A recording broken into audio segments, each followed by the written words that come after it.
Toutes les enluminures de la période romane, vous avez plutôt des aplats avec des réaux de couleurs, des traits plus ou moins foncés ou clairs qui vont donner le volume. Concentrés et appliqués, ils étaient neufs à suivre à la lettre les conseils de Claire Biteau-Guillemin. Armés de quoi acheter des pinceaux les plus fins, les stagiaires se sont plongés dans le monde miniature de l'enluminure à travers une partition de chant grégorien du XIe siècle.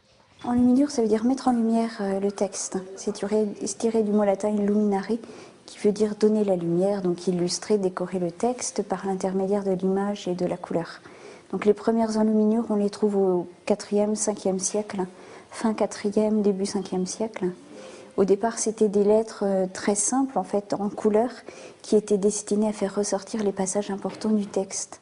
Et au fil des années, l'enluminure se détourne de sa fonction première et vient se charger d'éléments décoratifs comme des feuillages ou des personnages. Vous mettez un point blanc au milieu.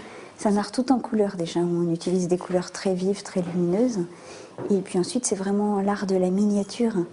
Donc on a un travail qui est très fin, qui est tout en détail avec des petits pinceaux. Et on revient sans cesse sur les couches de couleurs précédentes pour ajouter des réaux de blanc, de la dorure, etc. Initiés ou novices, chacun a pu s'exprimer à sa guise sur le papier. Certains même avaient fait le déplacement avec une petite idée derrière la tête. Oui, de pouvoir travailler sur des formats beaucoup plus grands. Donc c'est une approche qui me permettra de repeindre mon camion. C'est vrai. Aujourd'hui, porté par la vague de la redécouverte des métiers d'art et du regain d'intérêt pour le Moyen-Âge, l'enluminure semble avoir encore de beaux jours devant elle.